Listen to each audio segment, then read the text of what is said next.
안녕하세요. 이덕길 기술사입니다. 전기기능사 필기 13번째 시간입니다. 이번 강의 범위는 98페이지 RLC 직병렬 접속부터 시작하겠습니다. 98페이지입니다. 이제 수동 소자부터 나오는데요. 이 수동 소자는 전기적인 기본적인 성질을 가진 여러가지 소자들에 대해서 설명하는 거예요. 첫 번째 저항부터 보겠습니다. 저항은 이 직류회로에서 공부했듯이 전류의 흐름을 방해하는 요소입니다. 저항의 기호는 이렇게 나타내고요. 단위는 ohm으로 나타낸다 그랬죠. 그래서 여기에 전류가 흐르면은 이 저항만큼 저항이 클수록 전류가 작아지고 저항이 크면 전류가 증가합니다. 그래서 어떤 회로에 전류의 흐름을 방해하는 요소입니다. 두 번째 컨덕턴스입니다. 이 전류의 흐름을 잘 흐르게 하는 요소인데요. 아까 저항 R ohm이 있었다면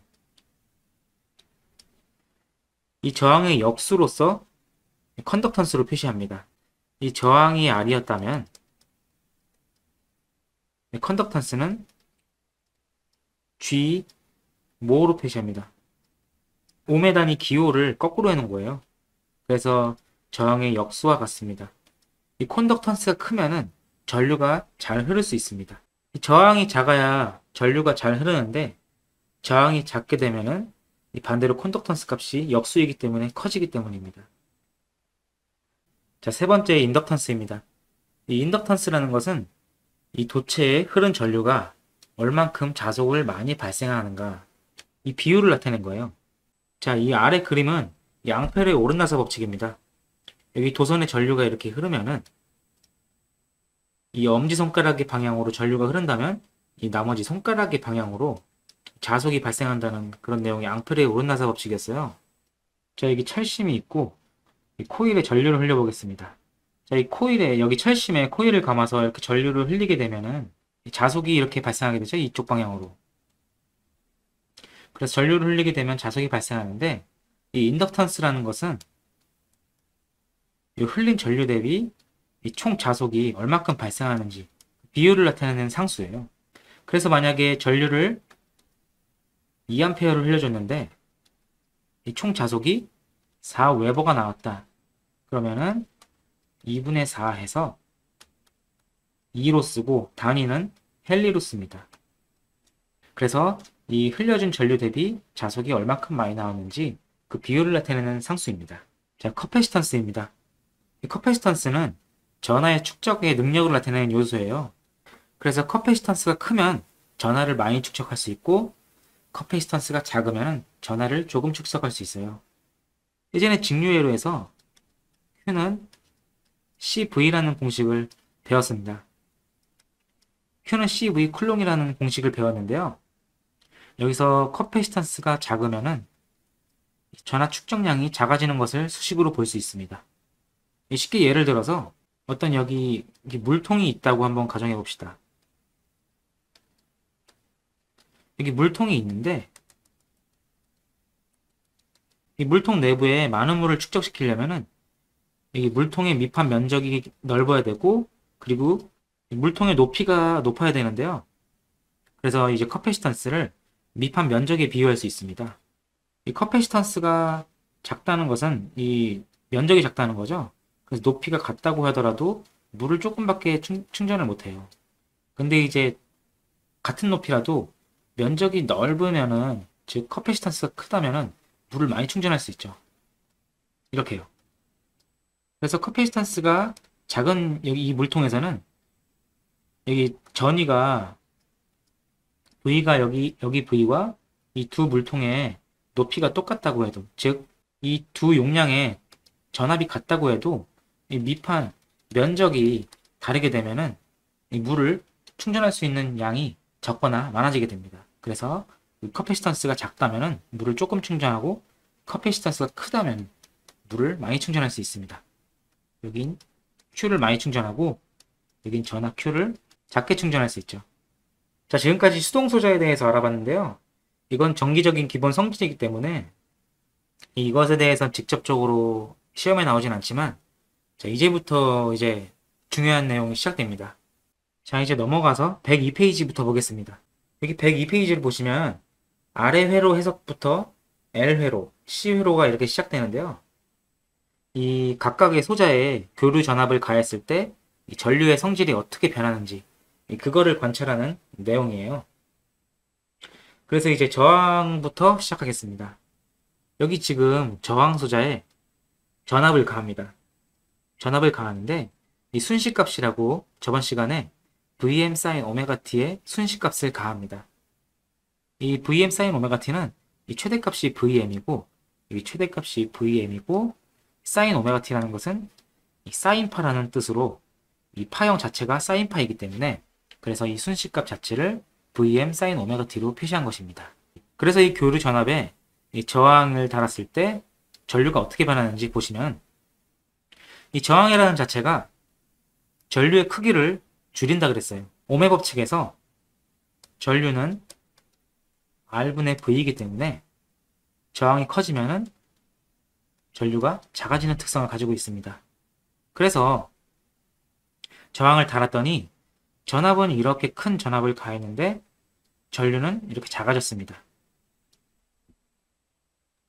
그래서 밑에 수식을 보시면은 이 순시 전류, 즉 이 그래프의 순시 전류를 보시면은 I는 R분의 V로 나타내죠. 오메 법칙입니다. 그래서 이 인가전압 Vm sin 오메가 t를 저항으로 나눠준 것입니다. 그래서 이 수식이 이렇게 R분의 Vm sin 오메가 t로 나타내는데요. 이 뒤에 sin 오메가 t는 이 그래프의 특성이기 때문에 저항을 달았을 때는 이 전압의 크기만 줄어들기 때문에 이 최대값만 나눠줘야 됩니다. 그래서 이 순시 전류가 이렇게 줄었으니까 최대 전류 또한 이 최대 전류가 여기 Im인데요. 이 최대값 전류는 Vm을 R로 나눠준 값과 같습니다. 오메 법칙입니다. 그리고 시료값 또한 시료값 전류 I 또한 R분의 V입니다. 그래서 결론은 이 순식값 전압 Vm sin 오메가 t의 전압을 인가했을 때 이 저항을 달게 된다면 이 순시 전류의 크기는 저항으로 나눠준 전압값과 같습니다. 그리고 최대 전류도 이 최대값 전압을 저항으로 나눠준 값과 같습니다. 그리고 시료 전류도 시료값 전압을 저항으로 나눠준 값과 같습니다. 그래서 이 저항이 있는 회로에 전압을 인가했을 때 이 전류의 크기가 저항만큼 감소되는 걸 볼 수 있습니다. 자, 두 번째 L만의 회로입니다. 이 L만의 회로는 이 코일이라는 소재 양단에 교류 전압을 인가했을 때 이 전류가 어떻게 변하는지 이런 특성을 알아보는 것입니다.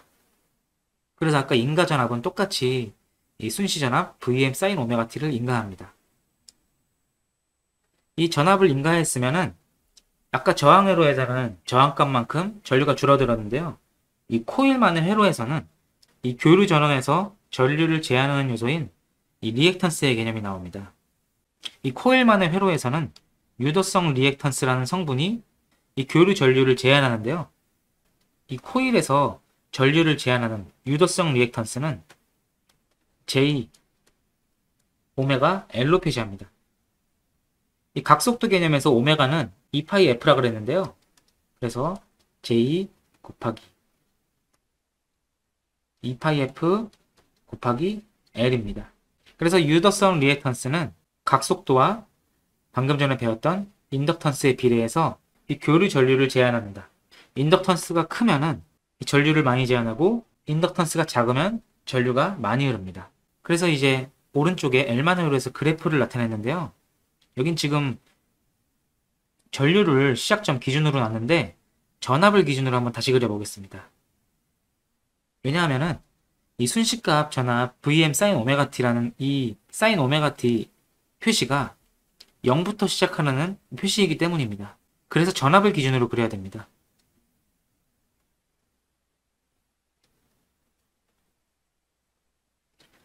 자, 여기 순식값 Vm sin 오메가 t의 순시 전압을 인가합니다. 그래서 이 최대값은 Vm이죠.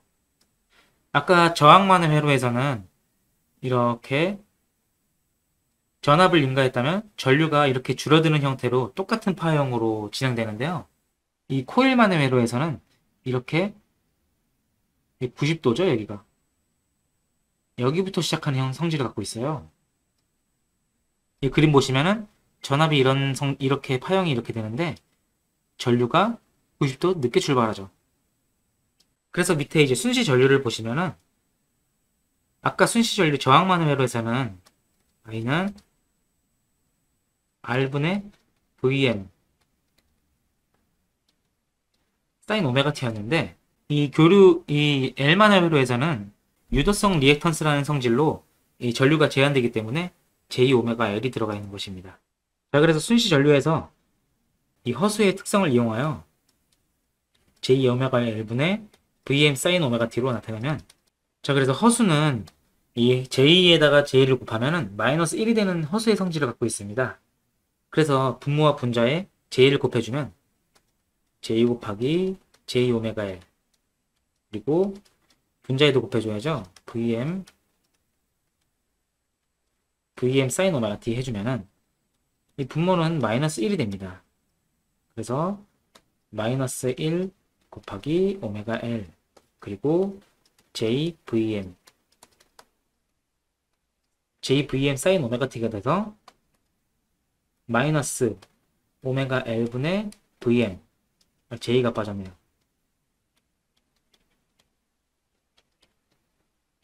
이렇게 마이너스 J 오메가 L VM분의 사인 오메가 t가 됩니다. 그래서 이 전압의 크기를 오메가 L만큼 줄어들었어요. 이 오메가 L이 크면은 유독성 리액턴스가 커지기 때문에 전류가 줄어드는 것입니다. 그리고 여기 수식에서 보면은 이 J가 사라졌네요. 이 J는 이 파형의 그래프를 플러스 J면은 앞으로 옮기고 왼쪽으로 옮기고, 플러스 J면은 왼쪽으로 옮기고, 마이너스 J면 뒤로 옮기는 특성을 가지고 있습니다. 그래서 이 수식에서 이 오른쪽으로 마이너스 J만큼, 즉 90도만큼 오른쪽으로 이동하라는 것입니다. 그래서 오메가 L분의 VM, 이 뒤쪽이 파형을 나타내는 함수이기 때문에 사인 오메가 t 마이너스 90도가 되는 것입니다. 그래서 이 90도를 호도법으로 나타내면 그래서 마이너스 2분의 파이가 된 것입니다.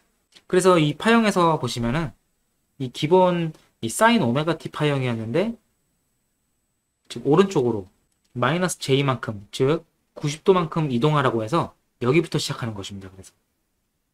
그래서 전류의 크기는 오메가 L에 의해서 줄어들고, 그리고 J에 의해서 파형이 전류가 전압보다 늦어지게 됩니다. 지금 전압은 이렇게 먼저 출발했는데 전류가 이 90도 뒤에서 뒤늦게 출발했죠. 그래서 이 파형이 뒤진다, 즉 90도 늦는다, 그렇게 표현을 하게 됩니다. 그래서 최대 전류 또한 IM은 이 오메가 L만큼, 오메가 L, 즉 유독성 리액턴스가 큰 만큼 전류를 제한하게 됩니다.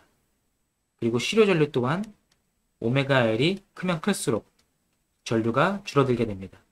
이 오메가 L이 클수록 전류가 줄어들죠, 수식에서. 자, C만의 회로입니다. 이 C만의 회로에서는 여기 커패시터, 즉 이 축전기 양단에 교류 전압을 인가한 것입니다. 그래서 아까와 똑같이 VM 사인 오메가 t에 기본 전압을 가한 것입니다. 그래서 이것 또한 이 전압을 기준으로 다시 그려보겠습니다. 전압을 기준으로 0부터 이렇게 사인파가 진행되죠. 그래서 여긴 VM, 그래서 순식값 전압 VM 사인 오메가 t 볼트라는 전압을 똑같이 인가했습니다. 그런데 아까 코일에서는 유도성 리액턴스만큼 전류를 제한한다 그랬는데요. 이 축전지에서는 용량성 리액턴스만큼 전류를 제한하게 됩니다. 그래서 용량성 리액턴스 XC는 J 오메가 C분의 1만큼 전류를 제한합니다. 그래서 아까 L만의 회로에서는 아까 오메가 L만큼 전류를 제한하고 이 J에 의해서 이 전류의 파형이 오른쪽으로 이동했는데요. 자, 이번에 용량성 리액턴스는 어떻게 변하는지 한번 보겠습니다. 자, 여기 순시 전류에서 이 전류 I는 오메 법칙에 의해서 임피던스 분의 V입니다. 그래서 이 C만의 회로에서 임피던스는 용량성 리액턴스이기 때문에 J 오메가 C분의 1입니다. 그것분의 V, 순시 전압이었죠? 그래서 J 오메가 C분의 1분의 VM 사인 오메가 T입니다. 그래서 수식을 정리하면은 J 오메가 C VM 사인 오메가 T입니다. 자, 이렇게 수식이 정리되는데요. 이 결과 수식에서는 이 J를 빼버리고 또 위상관계로서 표시했죠. 그래서 아까 이제 전류의 파형을 오른쪽으로 보내기 위해서는 마이너스 J였고 왼쪽으로 보내기 위해서는 플러스 J였어요. 자, 여기 앞에 플러스가 기호가 생략되어 있죠. 그래서 이 VM 사인 오메가 T, VM 사인 오메가 T보다 앞으로, 즉 왼쪽으로 90도만큼 더 빠르게 진행하는 거예요. 그래서 전류는 90도만큼 여기 플러스 90도고 여기는 마이너스 90도라고 보면은 자, 여기부터 시작하는 거예요. 그래서 이 I는 이런 수식으로 이 플러스 90만큼 표현한 것입니다. 그래서 오메가 C VM 사인 오메가 T 플러스 90도로 나타내는 것입니다. 이 90도라는 것은 도수법이고 이 2분의 파이는 호도법이기 때문에 같은 의미입니다. 그래서 90만큼 왼쪽으로 더 빠르게 진행하라는 뜻입니다. 그래서 이제 최대 전류도 보겠습니다. 이 최대 전류 또한 이 오메가 C가 클수록, 오메가 C에 의해서 전류가 변하기 때문에 자, IM은 오메가 C분의 1분의 VM입니다. 그래서 수식을 정리하면은 이 번분수를 정리하면은 오메가 C VM입니다. 이 실효 전류 또한 I는 오메가 C분의 1분의 V이기 때문에 또 번분수를 정리하면 오메가 C V입니다. 자, 이렇게 해가지고 이 R과 L과 C만의 회로에서 전류가 어떻게 변하는지 그 성질을 알아봤는데요. 자, 이제부터 이제 기출문제가 시작됩니다. 방금 전까지는 이 기출문제를 풀기 위한 이 기본적인 개념에 대해서 알아봤어요. 이 이제 RLC 직렬 회로에서 이 임피던스 계산하는 법을 배워보도록 하겠습니다. 자, 아까 R만의 회로 보겠습니다. 그리고 L만의 회로, C만의 회로. 이 R만의 회로에서는 그래프가 똑같이 다 전압파형을 인가합니다. RLC에서. 다 VM sin 오메가 t를 인가하죠. 이 RLC 회로의 모두에 교류 전압을 인가했을 때 이 전류의 파형을 한번 보겠습니다. 이 전류의 파형은 이 저항에서는 위상이 절대 변하지 않고 크기만 이렇게 줄어들었죠. 이 교류 파형과 똑같이 주기가 일치합니다. 근데 이 코일만의 회로에서 전류의 특성을 보면은 이 코일만의 회로에서는 마이너스 90도로 늦게 출발했어요. C만의 회로에서는 90도 앞서서 시작했습니다. 그래서 이 전류를 제한하는 요소는 이 R만의 회로에서는 저항 R 옴으로 표시했어요. 이 L만의 회로에서는 유도성 리액턴스, 즉 J 오메가 L로 표시했고 용량성 리액턴스에서는 XC는 J 오메가 C분의 1로 표시했습니다. 자, 근데 여기서 보면은 유도성 리액턴스에서는 전류를 오른쪽으로 끌어당기고 이 용량성 리액턴스는 전류를 파형을 왼쪽으로 끌어당겨요. 그래서 이 RLC 회로에서는 이 유도성 리액턴스와 용량성 리액턴스가 전류를 서로 오른쪽으로 끌어당길 건지 왼쪽으로 끌어당길지 그게 싸움을 하게 돼요. 그래서 이제 임피던스를 해석할 때 이렇게 맨날 그림을 그리고 이렇게 할 수 없으니까 이 그림을 바꿔서 더 편하게 보도록 하겠습니다. 자, 이제 맨날 그래프를 그릴 수 없으니까 이런 좌표 평면에 쉽게 표현하게 돼요. 이 X축은 저항축으로 보고 이 위쪽은 플러스 J, 여기 아래쪽은 마이너스 J로 표시하게 돼요. 그래서 아까 저항의 회로에서는 R5이었고 코일만의 회로에서는 이 코일만의 회로 XL, 유도성 리액턴스 회로에서는 J 오메가 L이었고, 그리고 콘덴서만의 회로에서는 XC는 J 오메가 C분의 1이라 그랬습니다.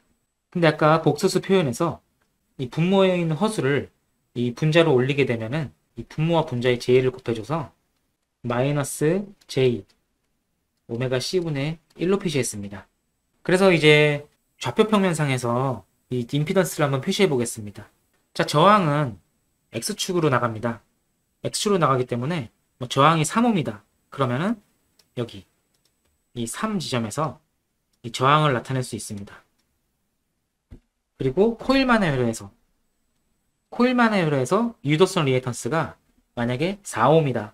그러면은 이 4ohm을 표시하는데 여기서 4ohm을 이렇게 오른쪽으로 나가는 게 아니고 J, 플러스 J죠. 그래서 플러스 J 쪽으로 가는 겁니다. 이 플러스 J 쪽으로 1, 2, 3, 4ohm. 여기에 4ohm으로 표시하게 됩니다. 그리고 용량성 리액턴스 XC를 보겠습니다. 이 XC는 마이너스 J죠. 마이너스 J는 그래서 밑으로 나갑니다. 그래서 용량성 리액턴스도 4ohm이라고 하면은 여기에 4ohm으로 표시하게 됩니다. 자, 근데 아까 그래프에서 유도성 리액턴스는 플러스 J로 이 전류의 그래프를 오른쪽으로 끌어당기고 용량성 리액턴스는 왼쪽으로 끌어당긴다 그랬어요. 그래서 이 용량성 리액턴스와 유도성 리액턴스는 서로를 잡아당겨서 상쇄하는 성질이 있습니다. 그래서 만약에 유도성 리액턴스도 4로 당기고 있고 용량성 리액턴스도 4로 당기고 있으면은 서로 당기는 힘이 같기 때문에 결국 0이 됩니다. 그래서 이 세 개를 합하게 되면은 저항 3만 남게 되죠. 이러한 성질을 갖고 있는 것입니다. 만약에 이제 코일의 유도성 리액턴스 성분이 다시 그래프에서 R이 3ohm이고 유도성 리액턴스가 4ohm이고 용량성 리액턴스가 2ohm이라고 보겠습니다. 그럼 아까 좌표평면 그림에서 자, 저항은 3만큼 나갑니다. 하나, 둘, 셋.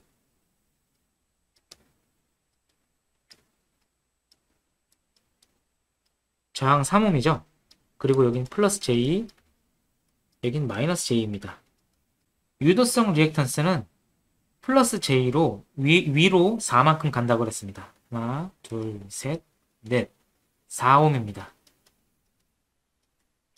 근데 용량성 리액턴스는 밑으로 2ohm이죠.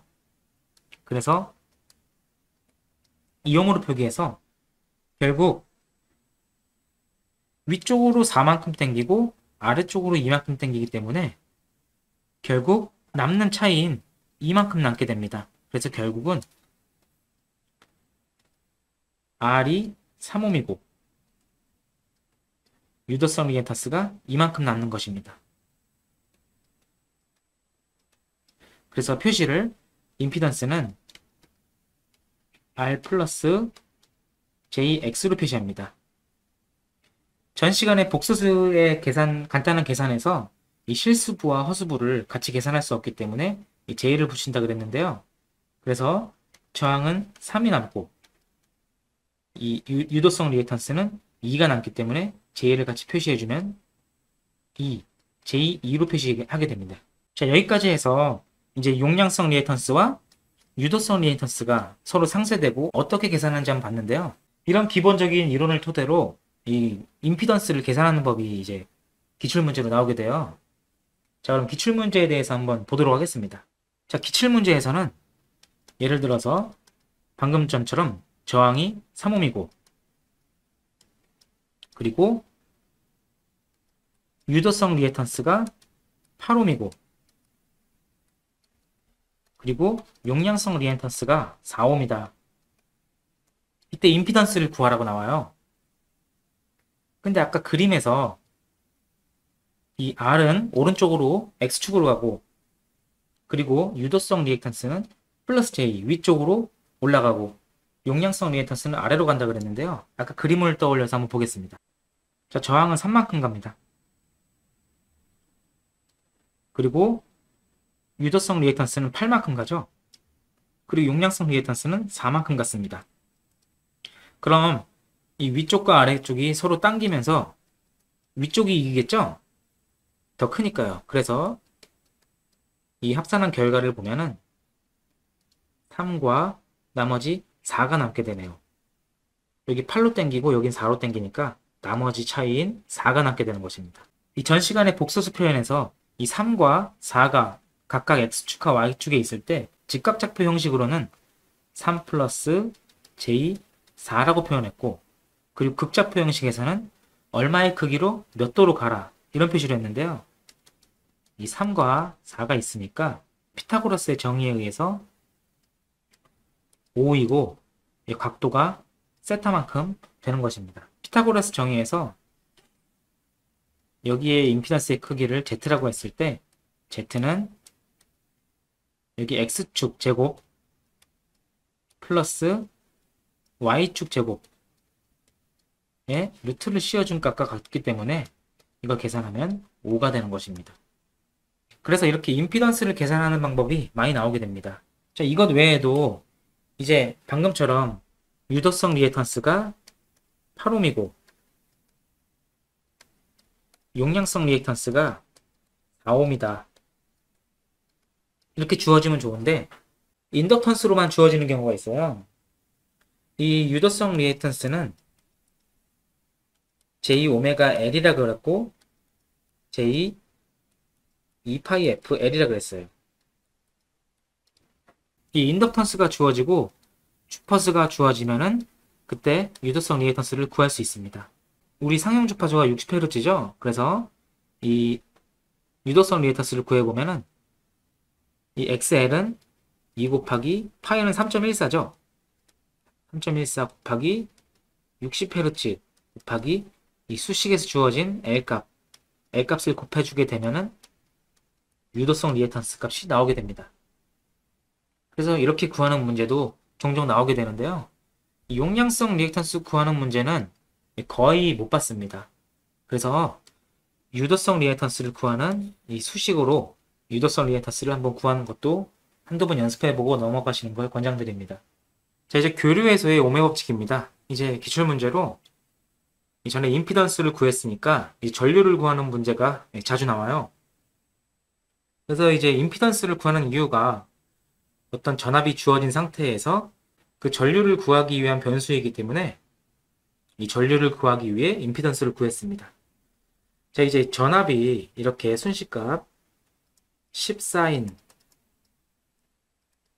오메가 t라는 전압이 주어지고 이제 임피던스가 주어집니다. 이 임피던스가 만약에 R이 3옴 그리고 유도성 리액턴스가 8옴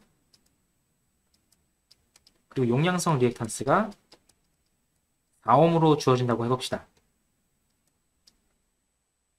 그러면은 이제 임피던스 계산법에 의해서 3 플러스 J8 마이너스 J4로 해서 3 플러스 J4로 구했습니다.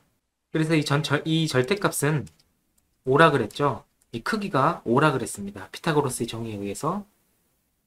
그래서 이 전류를 한번 구해보겠습니다.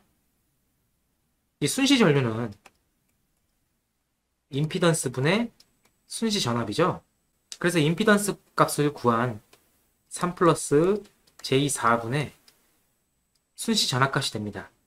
그래서 3 플러스 J4분의 Vm 사인 오메가 T는 3 플러스 J4분의 10 사인 오메가 T가 됩니다. 그래서 여기서 이제 최대값 전류를 구해보면은 임피던스 분의 최대값 전압이죠. 그래서 이 3 플러스 J4의 절대값은 5이고, 그리고 전압의 최대값은 10이기 때문에 2A가 됩니다. 이런 식으로 임피던스 값을 알아야 우리가 전류 값을 구할 수 있기 때문에, 그래서 임피던스를 구하게 된 것입니다. 그래서 기출문제에서 임피던스 자체 값도 계산하는 문제가 자주 나오지만은, 이렇게 전류나 전압값을 구하는 교류회로에서 오메 법칙을 계산하는 문제가 자주 출제됩니다. 그래서 연습 문제를 충분히 풀어보시고, 앞으로 진도를 나가시는 것을 좀 권장드립니다. 자, 학습 정리입니다. 자, 이번 시간 또한 이 전기기능사 전기이론 편 중에 어려운 내용 중에 속했는데요. 여태까지 배운 내용을 한번 정리해보면서 이번 시간을 마무리해보도록 하겠습니다. 자, 첫 번째, 알만의 회로입니다. 이 알만의 회로라는 것은 이런 저항에 이 교류 전압을 인가했을 때입니다. 이 교류 전압을 인가했을 때 흐르는 전류를 알아보는 거였는데요. 그래서 교류 전압을 이렇게 인가했을 때 알만의 회로에서는 위상이 변하지 않고 전류의 크기만 이렇게 줄어드는 모습을 볼 수 있었습니다. 자, L만의 회로입니다. 이 L만의 회로에서 교류 전류를 제한하는 요소는 유도성 리액턴스라고 그랬어요. 그래서 JωL로 표시했습니다. 그래서 L만의 회로에서 교류 전류를 한번 보겠습니다. 교류 전압은 이렇게 똑같이 인가하고, L만의 회로에서는 이 전류가 90도 늦게 출발하는 모습을 볼 수 있었어요.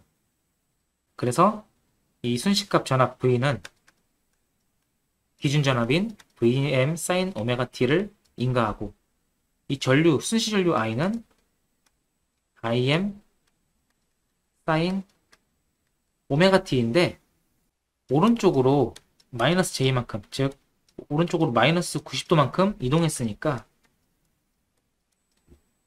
마이너스 90도로 표기했습니다. 그래서 호도법으로 2분의 파이로도 표시했죠.